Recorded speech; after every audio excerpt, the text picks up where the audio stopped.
Hi friends, good morning to all of you. सुप्रभात, स्वागत है आप सभी का आपके अपने यूट्यूब चैनल एमएसटीएम एजुकेशन में। तो आइए हम लोग शुरू करते हैं आज अगला टॉपिक। जैसे कि पिछले दिन हम लोगों ने पढ़ा था रिफ्लेक्शन ऑफ लाइट, और रिफ्लेक्शन ऑफ लाइट में हम लोगों ने काफ़ी कुछ चीज़ें पढ़ा हुआ था। अब हम लोग उसमें आज दूसरा टॉपिक पढ़ना शुरू करेंगे। जो आज हम लोगों को पढ़ना था गोलीय दर्पण से संबंधित परिभाषाएं। तो आइए हम लोग इसको देखते हैं कि गोलीय दर्पण से संबंधित परिभाषाएं क्या हैं, क्योंकि पिछले वीडियो में हम लोगों ने देखा था कि मिरर क्या होता है, मिरर कितने प्रकार के होते हैं, और मिरर से रिलेटेड जो डिफिनेशन थी उसको हम लोगों ने देख लिया था। हम लोगों ने देखा था कहीं पर कि जो मिरर होता है, ये मिरर दो तरीके के होते हैं, दर्पण दो तरीके के होते हैं। एक होता है प्लेन मिरर और दूसरा होता है स्फेरिकल मिरर। प्लेन मिरर क्या है, स्फेरिकल मिरर क्या है, मैंने इसको बता दिया था। उसमें भी हमने बताया था कि स्फेरिकल मिरर जो होता है ये दो तरीके का, कैनकेव और कन्वेक्स, उत्तल और अवतल दर्पण। तो चूंकि हम लोगों को गोलीय दर्पण से संबंधित ही डेफिनेशन यहाँ पर देख लेनी कि क्या चीज है, क्योंकि इसी का प्रयोग करके हम लोग इमेज बनाना सीखेंगे, जो बहुत ही इंपॉर्टेंट है विद्यार्थियों 10 के कक्षाओं के लिए, जिससे परीक्षा में क्वेश्चन भी बनते हैं। तो आइए हम लोग शुरू करते हैं कि गोलीय दर्पण से संबंधित परिभाषाएं क्या हैं। तो गोलीय दर्पण से संबंधित परिभाषाओं में हम लोग कुछ टॉपिक देख लेते हैं कि किन किन बिंदुओं पर हम लोग को चर्चा करनी है। तो सबसे पहले हम लोग देखेंगे गोलीय दर्पण से संबंधित परिभाषाओं में सबसे पहला पॉइंट हम लोग देखेंगे कि दर्पण का ध्रुव क्या होता है। दर्पण का ध्रुव यानी कि गोलीय दर्पण का ध्रुव क्या होता है, पोल ऑफ मिरर क्या होता है। उसके बाद हम लोग देखेंगे दर्पण के ध्रुव के बाद वक्रता केंद्र। वक्रता केंद्र क्या होता है। उसके बाद से वक्रता केंद्र के बाद हम लोग देखेंगे कि वक्रता त्रिज्या क्या होती है, वक्रता त्रिज्या। और इसके बाद हम लोग देखेंगे कि वक्रता त्रिज्या के बाद से मुख्य फोकस क्या होता है। उसके बाद से मुख्य अक्ष क्या होता है। उसके बाद से फोकस दूरी क्या होती है। यानी कम से कम इतने पॉइंट को हम लोगों को इसमें देखना है। इसको ध्यान से देखेंगे। क्लास 10वीं के लिए यह बहुत ही महत्वपूर्ण वीडियो है, इसको शुरू से अंत तक जरूर देखें आप लोग। तो आप देखेंगे कि गोलीय दर्पण से संबंधित परिभाषाओं में सबसे पहले दर्पण का ध्रुव क्या होता है। तो चूंकि हम लोगों ने देखा था कि गोलीय दर्पण दो तरीके के होते हैं, एक होता है उत्तल दर्पण और दूसरा होता है अवतल दर्पण। हमने बताया था कि अगर इस तरीके की आकृति होगी तो इसको हम अवतल दर्पण कहेंगे और इसको उत्तल दर्पण कहेंगे, क्योंकि जिस गोलीय दर्पण का, जिस गोलीय पृष्ठ का बाहर वाला भाग अर्थात उत्तल पृष्ठ पालिश होगी तो परावर्तन उसका अंदर वाले से होगा तो वो आपका अवतल होगा, और जिसमें अंदर पालिश होगी तो परावर्तन बाहर वाले से होगा तो उत्तल होगा। तो हम लोगों ने देख लिया कि यह कौन सा दर्पण है, तो ये दर्पण आपका अवतल है, और ये कौन सा दर्पण है, तो ये दर्पण आपका उत्तल है। चलिए हम लोग देखते हैं इसमें। तो सबसे पहले हम लोग देखेंगे कि दर्पण का ध्रुव क्या होता है। तो हम देखेंगे कि इस दर्पण के अंदर वाले भाग में यहां से लेकर के यहां तक कहीं भी यदि लाइट रे आती है तो उसका रिफ्लेक्शन होगा। तो हम कहेंगे कि दर्पण के परावर्तक तल के, विद्यार्थियों देखोगे ये अंदर का जो भाग है ये पूरा परावर्तक तल है, रिफ्रेक्टेड सरफेस है ये। यानी कि इस पर कहीं पर भी प्रकाश की किरण आएगी तो यहां से उसका रिफ्लेक्शन होगा। तो हम कहेंगे कि परावर्तक तल के मध्य बिंदु को दर्पण का ध्रुव कहते हैं। तो यहां से लेकर के यहां तक का परावर्तक तल का मध्य बिंदु ये हुआ, तो इसी को दर्पण का ध्रुव, इसको हम P कहते हैं। यानी कि परावर्तक तल के मध्य बिंदु को दर्पण का ध्रुव कहते हैं। इसमें भी परावर्तक तल का जो मध्य बिंदु होगा ये, इसको हम इसका ध्रुव कहेंगे। यानी कि गोलीय दर्पण के परावर्तक तल के मध्य बिंदु को दर्पण का ध्रुव कहते हैं। तो आइए अब देखते हैं, इसे हम लोग P से प्रदर्शित करते हैं। उसके बाद देखेंगे कि वक्रता केंद्र किसे कहते हैं। तो गोलीय दर्पण कांच के जिस खोखले गोले का भाग होता है, ये जो दर्पण है काट करके जो बनाया गया है, तो ये दर्पण कांच के जिस खोखले गोले का भाग होता है उसका केंद्र, यही उसका केंद्र हो गया। यह भी जिससे काट कर बनाया गया होगा उसका ये केंद्र हो जाएगा, और इसको C से प्रदर्शित करते हैं, और यही केंद्र कहलाता है वक्रता केंद्र। यानी कि गोलीय दर्पण कांच के जिस खोखले गोले का भाग होता है उसका केंद्र ही इसका वक्रता केंद्र कहलाता है, इसको C से प्रदर्शित करते हैं। तो ये दर्पण हो गया, दर्पण का ध्रुव हो गया, वक्रता केंद्र हो गया। अब वक्रता त्रिज्या देख लेते हैं। तो गोलीय दर्पण के ध्रुव और वक्रता केंद्र के बीच की जो दूरी होती है, तो इसी दूरी को हम लोग कहते हैं वक्रता त्रिज्या, जिसको कैपिटल R से प्रदर्शित करते हैं।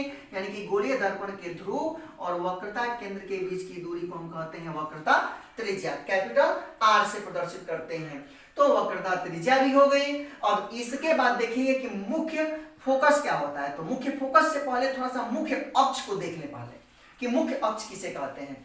तो गोलीय दर्पण के ध्रुव, ध्यान से समझिएगा, गोलीय दर्पण के ध्रुव और वक्रता केंद्र से होकर जाने वाली रेखा, या ऐसे कह सकते हैं कि दर्पण के ध्रुव और वक्रता केंद्र को मिलाने वाली रेखा जो होती है, इसी को हम कहते हैं मुख्य अक्ष। यानी यही आपका जो है मुख्य अक्ष है। गोलीय दर्पण के ध्रुव और गोलीय दर्पण के ध्रुव और वक्रता केंद्र से होकर जाने वाली जो रेखा होती है, इसी को कहते हैं मुख्य अक्ष। तो अब हम लोग देखेंगे मुख्य अक्ष के बाद से मुख्य फोकस कि मुख्य फोकस क्या होता है। तो देखिए मुख्य फोकस किसे कहते हैं। तो गोलीय दर्पण पर मुख्य फोकस की परिभाषा देख लीजिए, बहुत इंपॉर्टेंट है।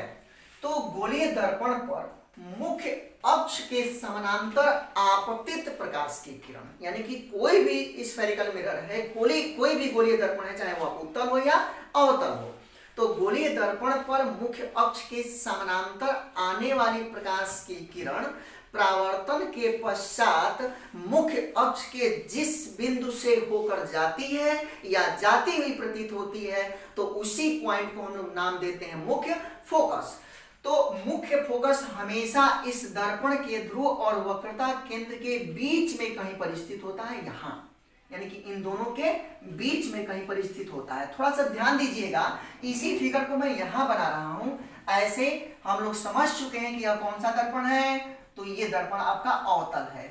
हमने एक परिभाषा दिया इसका कि गोलीय दर्पण पर मुख्य अक्ष के समानांतर, तो ये आपका मुख्य अक्ष है और इस पर मुख्य अक्ष के समानांतर यही प्रकाश की किरण है। सपोज इसका मान लें कि यहाँ पर केंद्र है, वक्रता केंद्र है, ये ध्रुव आपका P है। तो हम जान रहे हैं कि मुख्य अक्ष के समानांतर ये दोनों आने वाली प्रकाश की किरण है, तो ये यहां से रिफ्लेक्ट होकर के ऐसे चली जाएंगी।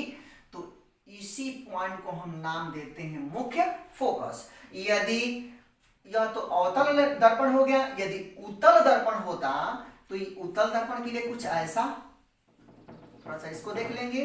उत्तल दर्पण के लिए कुछ ऐसी आकृति बनेगी।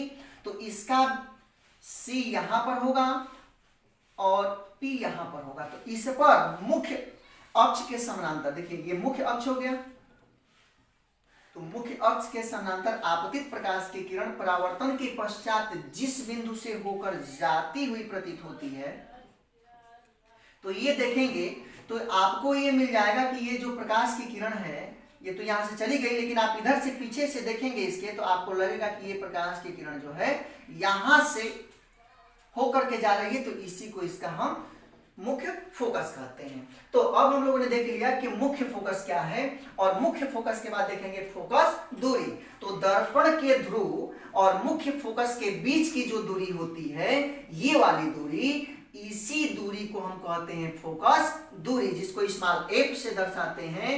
माने यही जो दूरी होगी इसी को हम कहेंगे मुख्य फोकस दूरी। तो दर्पण के मुख्य फोकस और ध्रुव के बीच की दूरी को फोकस दूरी कहते हैं। अब एक और पॉइंट इसमें फोकस तल पूछ देता है कभी कभी कि फोकस तल किसे कहते हैं। तो दर्पण का मुख्य फोकस, यही मुख्य फोकस है, और यह मुख्य फोकस जिस तल में स्थित होता है, ऐसे अगर हम तल खींच देंगे तो जिस तल में स्थित होता है उसी तल को हम लोग नाम देते हैं फोकस तल। तो पहले आप इतना नोट कर लीजिए, इसके बाद आगे हम लोग देखते हैं। अब हम लोग देखेंगे कि गोलीय दर्पण से प्रतिबिंब बनने के नियम, क्योंकि गोलीय दर्पण से संबंधित परिभाषाएं हो गई, तो आप इसको नोट कर लीजिए, उसके बाद हम आगे देखते हैं कि गोलीय दर्पण से संबंधित परिभाषाएं क्या होती हैं। अब उसके बाद हम लोगों को पढ़ना है कि गोलीय दर्पण द्वारा प्रतिबिंब बनने का नियम। तो गोलीय दर्पण दो तरीके के होते हैं, उत्तल और अवतल, कॉनकेव और कॉन्वेक्स। तो अब हम लोग देखेंगे कि अवतल दर्पण द्वारा प्रतिबिंब बनने के क्या नियम है और उत्तल दर्पण द्वारा प्रतिबिंब बनने के क्या नियम है, क्योंकि इन दोनों का प्रयोग करके आपको इमेज बनाना है। और चूंकि दोनों का नियम सेम है, बस अंतर इन दोनों में क्या है, तो अंतर इन दोनों में यही है कि इससे वास्तविक प्रतिबिंब बनता है और इससे आभासी बनता है। तो इससे प्रकाश की किरण जाएगी और इससे जाती हुई प्रतीत होगी। तो दोनों में अंतर यही है, थोड़ा सा देखेंगे इसको हम लोग। तो अवतल दर्पण द्वारा प्रतिबिंब बनने का नियम पहला क्या है, तो अगर हम एक अवतल दर्पण बना लें तो ये हमारा दर्पण हो गया अवतल दर्पण, ध्यान देंगे। और ये हो गया मुख्य अक्ष, ये आपका हो गया ध्रुव P, यहां पर हो गया वक्रता केंद्र C। और हम जानते हैं कि इसके बीच में कहीं पर आपका होता है मुख्य फोकस F। तो पहला नियम अवतल दर्पण द्वारा क्या होगा, तो मुख्य अक्ष यही है, मुख्य अक्ष x डैश।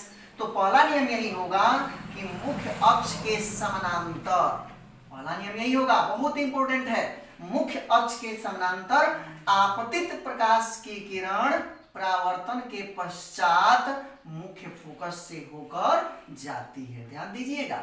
अवतल दर्पण पर मुख्य अक्ष के समानांतर आपतित प्रकाश की किरण परावर्तन के पश्चात मुख्य फोकस से होकर जाती है, पहला नियम। इसका पहला नियम देखिए, तो ये आपका हो गया उत्तल दर्पण। जब ये उत्तल दर्पण हो गया तो आप समझते हैं कि यहाँ पर ये P होगा, यहाँ पर इसका C होगा और यहाँ पर कहीं ना कहीं इसका F होगा। तो इस पर भी यही चीज होगा कि उत्तल दर्पण पर मुख्य अक्ष के समानांतर आपतित प्रकाश की किरण, ये आपतित प्रकाश की किरण परावर्तन के पश्चात जब यहाँ पर गई तो यहाँ से परावर्तित हो गया और परावर्तन के पश्चात मुख्य फोकस से होकर जाती हुई प्रतीत होती है।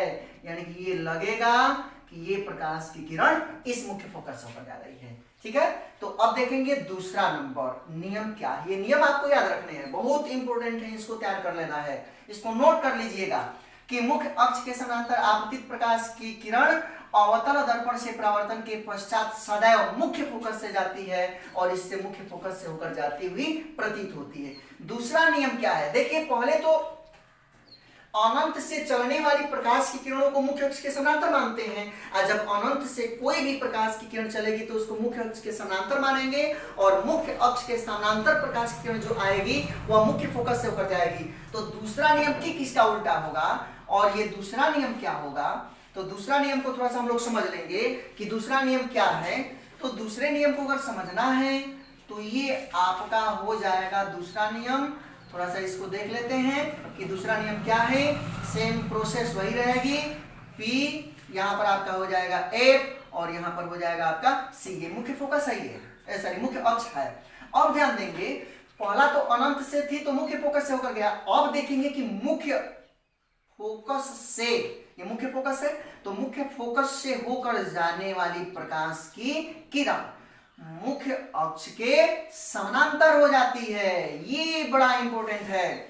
इसमें हम लोगों ने देखा कि मुख्य अक्ष के समानांतर थी तो मुख्य फोकस से होकर जा रही थी, और यहाँ पर मुख्य फोकस से होकर जा रही है तो मुख्य अक्ष के समानांतर हो जाती है। तो मुख्य फोकस से होकर जाने वाली प्रकाश की किरण मुख्य अक्ष के समानांतर हो जाती है। और इसमें दूसरा देख लेंगे कि इसका दूसरा नियम क्या है। तो ये आपका हो गया उत्तल दर्पण। और उत्तल दर्पण का अगर हम लोग देखेंगे तो यहाँ पर इसका वक्रता केंद्र, यहाँ पर मुख्य फोकस और यहाँ पर इसका P। हम क्या देखेंगे कि मुख्य अक्ष की ओर आती हुई प्रतीत होने वाली, इसकी बोलेंगे पर इसका दूसरा नियम कि मुख्य फोकस की ओर आती हुई प्रतीत होने वाली, तो ये मुख्य फोकस है, इसकी ओर आती हुई प्रतीत होने वाली, ये आती हुई प्रतीत होने वाली प्रकाश की किरण। अब ये लग रहा है कि प्रकाश की किरण कहाँ जा रही है, मुख्य फोकस की ओर। तो मुख्य फोकस की ओर आती हुई प्रतीत होने वाली प्रकाश की किरण परावर्तन के पश्चात मुख्य अक्ष के समानांतर हो जाती है। इसमें यही अंतर है, ध्यान देना है। अब तीसरा देख लेंगे कि तीसरा नियम क्या है, और इसमें भी तीसरा देख लेंगे तीसरा नियम क्या है। तो तीसरा नियम यही है, अगर इसमें एक हम ये आप बना लें, ये आपका अवतल दर्पण, और यहां पर भी एक हम बना दें उत्तल दर्पण। ध्यान दीजिएगा, ये आपका हो गया उत्तल दर्पण। अब हम जानते हैं कि यहाँ पर इसका C होगा, यहाँ पर इसका F होगा, ये P होगा ही। उसी तरीके से यहाँ पर ये P हो गया, यहाँ पर F हो गया, और यहाँ पर हो गया आपका C। ध्यान क्या देना है तीसरे नियम में, कि तीसरा नियम यही है कि गोलीय अवतल दर्पण के लिए हम तीसरा नियम देखेंगे। तो तीसरा नियम ये है कि वक्रता केंद्र से होकर जाने वाली प्रकाश की किरण, ये वक्रता केंद्र है, तो वक्रता केंद्र से होकर जाने वाली प्रकाश की किरण परावर्तन के पश्चात पुनः उसी मार्ग में वापस लौट जाती है, यानी यहां से यह पुनः वापस लौट जाएगी, और इसमें वक्रता केंद्र की ओर जाती हुई प्रतीत होने वाली जो प्रकाश की किरण होगी वह परावर्तन के पश्चात पुनः उसी माध्यम में वापस लौट जाएगी। यानी वक्रता केंद्र की ओर जाती हुई प्रतीत होने वाली प्रकाश की किरण पुनः परावर्तन के पश्चात उसी मार्ग में वापस लौट जाती है। तो ये तीसरा नियम हो गया।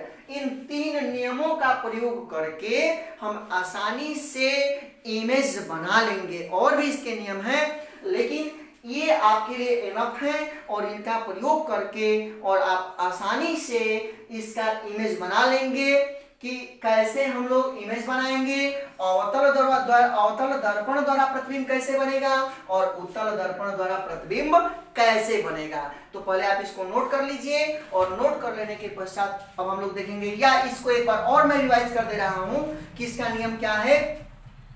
तो अवतल दर्पण द्वारा प्रतिबिंब बनने के नियम में पहला जो है कि मुख्य अक्ष के समानांतर आने वाली प्रकाश की किरण परावर्तन के पश्चात मुख्य अक्ष के समानांतर आपतित प्रकाश की किरण परावर्तन के पश्चात मुख्य फोकस से होकर जाती है, और इसमें मुख्य फोकस से होकर जाती हुई प्रतीत होती है।